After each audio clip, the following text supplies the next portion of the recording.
Eco 360.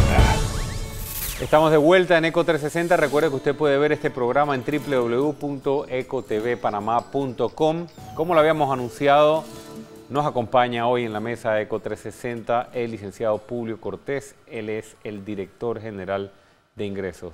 Buenas noches, bienvenido, licenciado. Buenas noches, es un placer estar aquí en tu programa. Gracias por venir. Vamos a tratar de recorrer lo más posible. Hay muchos temas vinculados a la DGI y al tema de impuestos. Empezamos con el más presente, tal vez en la opinión pública, en los últimos meses, semanas y que sigue. Y es el tema de cobranzas del istmo, pero tal vez no para machacar sobre lo que ya se ha dicho mucho, de cuál fue el origen de todo esto, sino me gustaría hacerle dos preguntas muy puntuales. Uno va relacionado con el tema del beneficiario final. Todos los días estamos en esta plataforma, en muchas otras, en programas de opinión, la ciudadanía preguntándose, bueno, ¿y quién es o quiénes son los beneficiarios finales? La pregunta que yo quisiera hacerle es si la DGI no tiene ninguna herramienta adicional ya dentro de lo que es competencia de la DGI para poder aportarle a las autoridades o decirle a la ciudadanía, esta es la información que nosotros tenemos, estos son los beneficiarios finales, más allá que lo que ya sabemos. Bueno, yo creo que hay que dividir los roles de la Dirección General de Ingresos en este contrato en dos.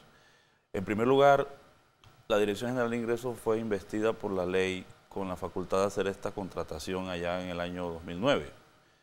Entonces ahí aparece con el rol administrativo de contratista, de una parte de la entidad contratante. Correcto. Dentro del esquema de la ley de contrataciones públicas. Ese es un rol. El otro rol de la Dirección General de Ingresos es como fiscalizador y recaudador de impuestos, porque cobranzas del istmo pues también es un contribuyente. Nosotros tenemos que andar con mucho cuidado porque en materia de la función de recaudador, la Dirección General de Ingresos tiene que tener reserva y no puede revelar información. Entonces yo creo que mucho de lo que pudiese conocerse a nivel de auditorías fiscales, tributarias, nosotros no podemos hacerlo público.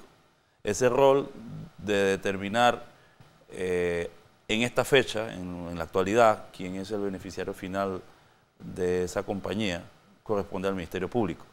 Dicho lo cual, debo decirte que en su rol de ente contratante, Correcto, de entidad contratante... Que a ese me refería, ¿no? Sí, no, pero un poco didáctico para que la ciudadanía pues comprenda también esa doble función que en este caso se conjugan. Quien contrató en el momento que se determinó el contrato, el que tenía el rol administrativo de jefe de la Dirección General de Ingresos, de director en su momento, tenía la obligación como entidad contratante de saber con quién estaba contratando. Porque no puede ser que un tema tan delicado se pase por encima de la ley de contrataciones públicas y no se sepa con quién está contratando. Nosotros lo único que sabemos en ese rol es lo que está en el expediente administrativo de contratación de la empresa. Y lo hemos dicho en varios medios, que es que esta Cobranzas del Istmo S.A. es una empresa que, según una declaración que hizo allí un contador público autorizado, solamente tenía 500 acciones que estaban a nombre de una sociedad que se llama Limacri Algo. Correcto, que Limacri Holding. Que a su vez tenía 1000 acciones, cuya totalidad de las acciones estaba en manos de una persona natural de nombre María Alessandra Salerno, cuya cédula no se indica en esa certificación. Eso es todo lo que yo puedo decir porque es lo que hay en el expediente. Pero quien contrató, si yo tuviera que contratar, no ese contrato porque de mi parte pues eso no va a ocurrir, pero cualquier contratación en el que el funcionario público sea la entidad contratante, tiene que saber y tiene que preguntarlo. Eso es parte de la esencia de la contratación pública, licenciado Cortés, ¿verdad? Si uno va a contratar como Estado a una compañía, sí. O sea, tú tienes que hacer tu debida diligencia. No, y aquí hay un elemento fundamental. Nuestra Constitución tiene un marco en el que dice que la información de los ciudadanos que el Estado tiene que mantenerse en confidencialidad. Aquí se hizo una especie, con esta contratación se le daba acceso a una entidad privada de la información tributaria de los contribuyentes. Es delicadísimo no saber a quién le estoy dando eso. Es que Y si eso el día lo de agrava. mañana fuera uno un narcotraficante o uno Lo de decíamos en este extorsionadores, programa. eso no puede ser. Lo decíamos en este programa que consideramos que se agravaba aún más el asunto al saber que tenían información o acceso a información de los contribuyentes, porque cuando tú contrapones esa realidad de que tenían información o acceso a data que es reservada Sí. por ley, y además, por otro lado, no tienes certeza de quiénes son los verdaderos dueños de la compañía o por lo menos los beneficiarios, aún más grave, porque no sabes en manos de quién pusiste y está esa información hoy en día. Porque si Sí. estuvo en manos de particulares, puede estar hoy en manos de particulares. Ellos tuvieron un acceso limitado, las informaciones que nosotros tuvieron acceso limitado a las personas, a los contribuyentes que se les daba para hacer gestión de cobro. Pero a partir de octubre de 2013 se abrió ese acceso que podían ver toda la información, incluso de contribuyentes que no se le habían asignado al cobro. Eso fue, era un acceso vía internet. ¿No han recibido ustedes alguna información o denuncias de que siga o siguió más allá del tiempo Cobranza del Istmo haciendo llamadas o ejerciendo gestiones de cobro? Lo que pasa es que la Corte Suprema ordenó la suspensión de Y ese desde contrato. allí- Eso no tiene por qué hacerlo. No oficialmente no pueden. De hecho, ellos en la práctica no están operando. Para cerrar este tema, que coincido, es una tarea del Ministerio Público llegar e investigar hasta donde tenga que investigar. Hoy se publicó una nota en la que se tomaba nota en los medios de que seguía vigente la base jurídica para poder tercerizar. Eso es cierto. Eso se va a tocar.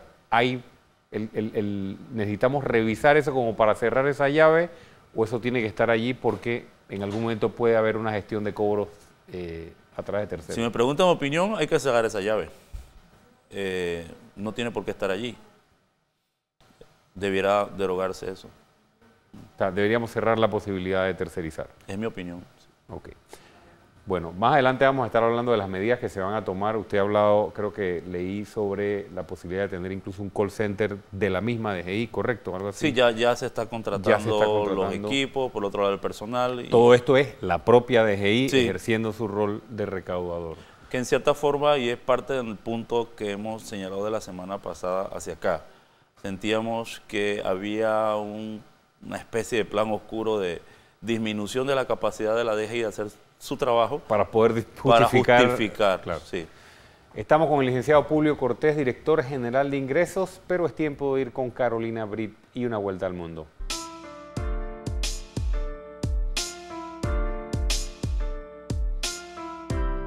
Buenas noches, iniciamos con la información internacional.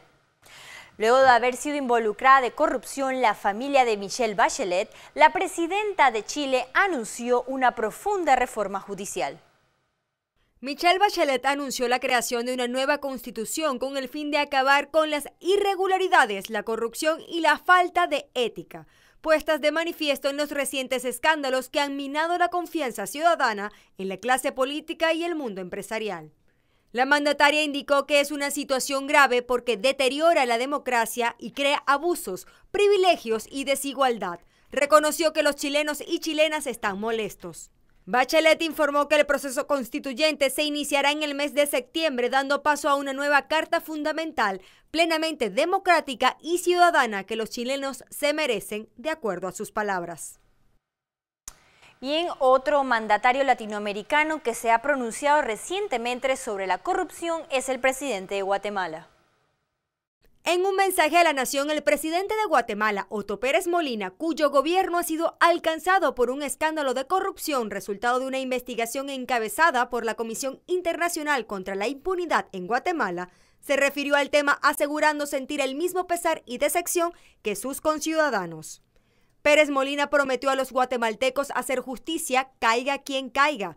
La investigación por corrupción destapó una red millonaria de fraude aduanero llamada La Línea y de la que el exsecretario privado de la vicepresidencia es señalado como el cabecilla.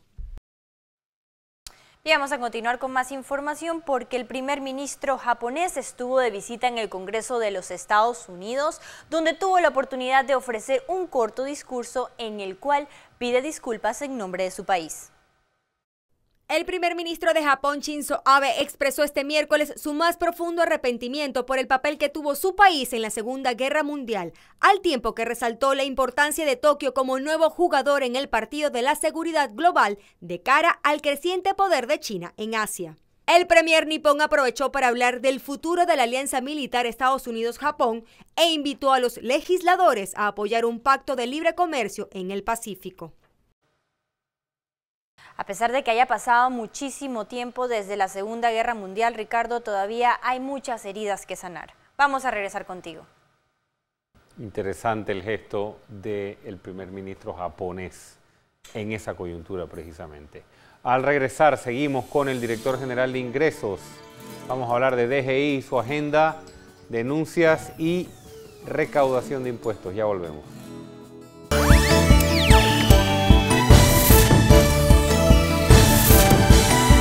ECO 360.